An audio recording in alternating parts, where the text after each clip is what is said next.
Vinheta. Vamos lá, rapaziada. Segundona, aquele vídeo resenha pra gente tentar entender muitas coisas que não dá pra explicar, né? Como eu disse, eu não vou pedir mais pra galera se inscrever, fica à vontade, porque o YouTube rouba meus inscritos mesmo, e eu vou falar aqui, eu tô de saco cheio, e etc. Então vamos poupar o vídeo e o seu tempo, né? Coloca a mão na consciência, a mão no coração, se quiser ajudar o trabalho aí, é de graça. Você sabe como. Ó, galera, é o seguinte, Coringão empatou com o Fluminense em mais um jogo onde o ataque não conseguiu corresponder. Eu havia feito um vídeo em que eu até coloco a minha opinião em respeito à situação do Corinthians, e eu falo que o problema maior do Corinthians não é a defesa, que a defesa era ok. Era ok, não tô falando que é a melhor defesa do Brasil, mas era uma defesa ok. Que o problema do Corinthians era não fazer os gols. Novamente o time acaba sendo nulo no ataque, né? Defesa, né? Fez o trabalho dela, não sofreu gols. E a gente sempre é crítico de Yuri Alberto, de Romero, de Pedro Henrique, pô, etc. De toda essa rapaziada, Wesley, que é burro. Mas de todos esses cavaleiros do apocalipse, tem um em especial, né? Que é o Lorde, né? Que é o top, é o faixa preta. Que é a questão do Pedro Raul. E eu desci a mamona no jogo, no pós-jogo contra o Fluminense. Eu desci também a mamona de uma forma mais leve, né? Joguei só umas duas mamoninhas assim quando ele foi contratado, antes dele ser contratado, dei minha opinião e tal. E eu sempre venho com aquela pergunta que é repetitiva, assim. Eu sei que tem muita gente que dá risada, tal, que eu falo: como que o Corinthians paga 25 milhões de reais em um jogador igual o Pedro Raul? O Corinthians compra o Pedro Raul por 25 milhas. E eu estava lendo hoje a respeito da contratação e tal. Eu não sei se eu não lembro, se eu tinha esquecido ou se eu não sabia realmente.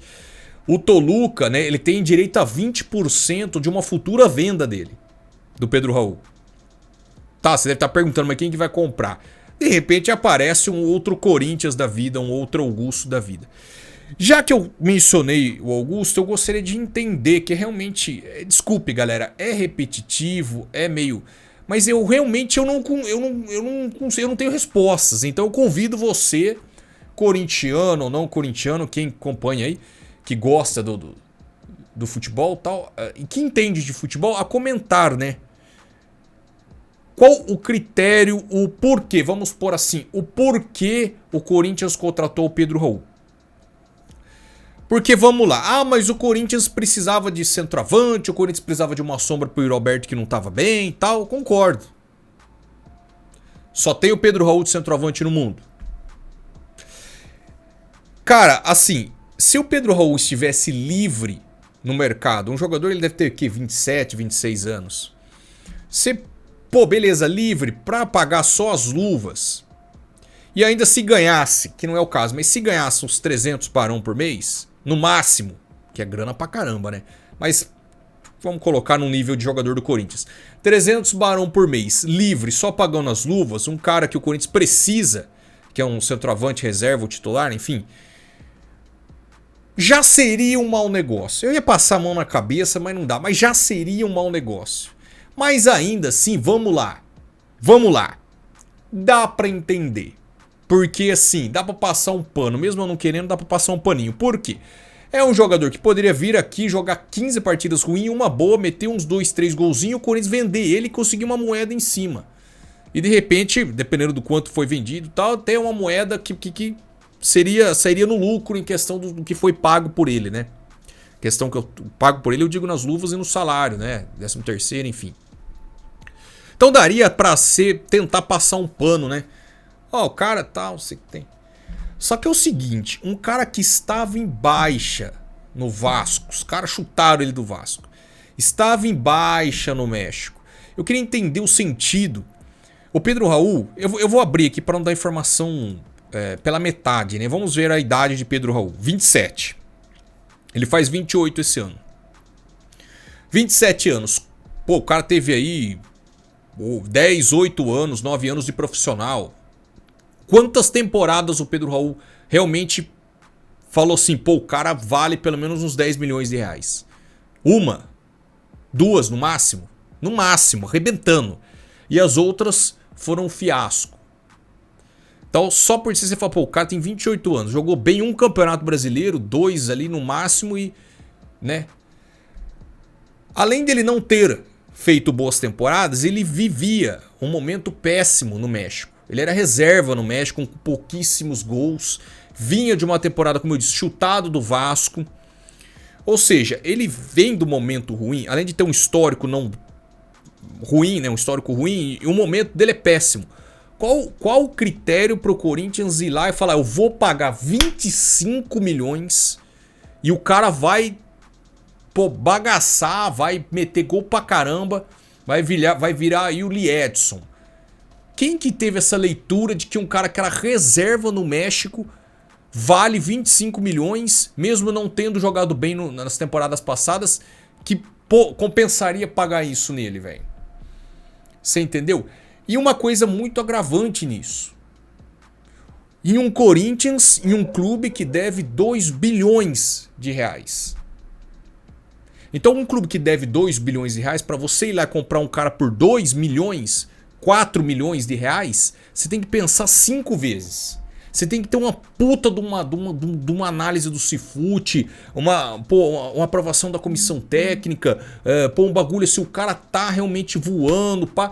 Cara, não é todo jogador que vem e dá certo. Pô, isso aí, não precisa nem ficar... Todo mundo que acompanha futebol sabe que às vezes o cara vem e flopa, às vezes o cara a galera nem põe fé e o cara vira ídolo. A questão é de erros e acertos, entendeu?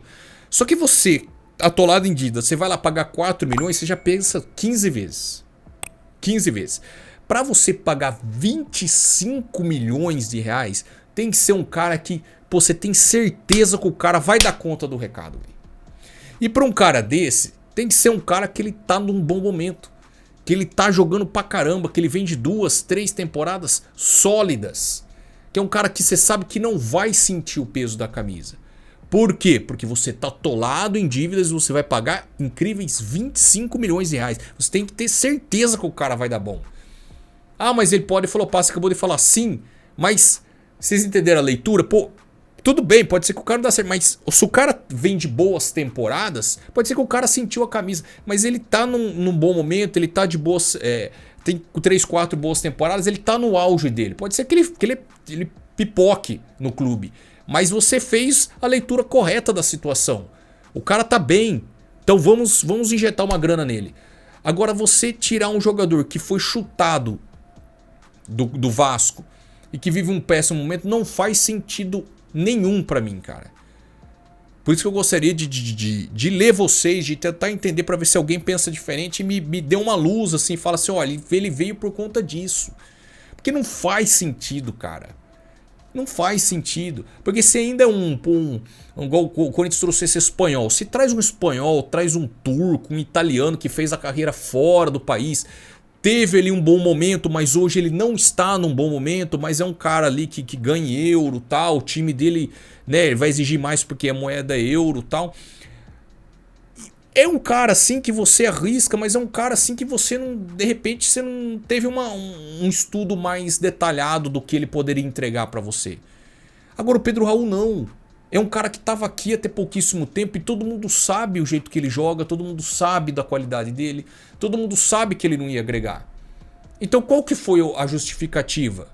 Se ele tá num péssimo momento e você já sabe que ele não é um jogador desse valor, ele o custo-benefício é horrível.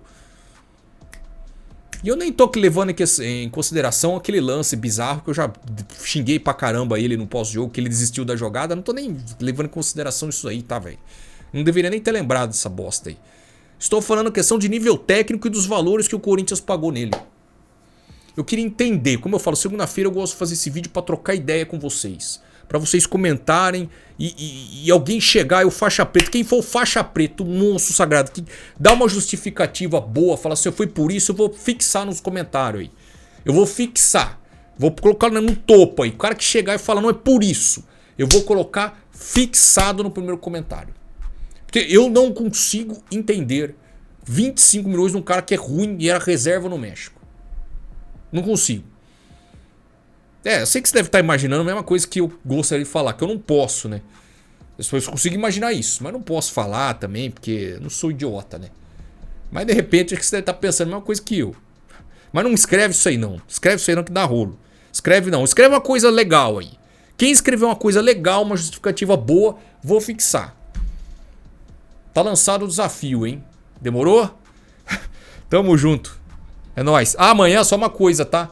Amanhã eu pretendo fazer um vídeo do sorteio da Copa do Brasil e, claro, pós-jogo do Coringão. Então amanhã teremos 2 vídeos, se tudo correr conforme planejado.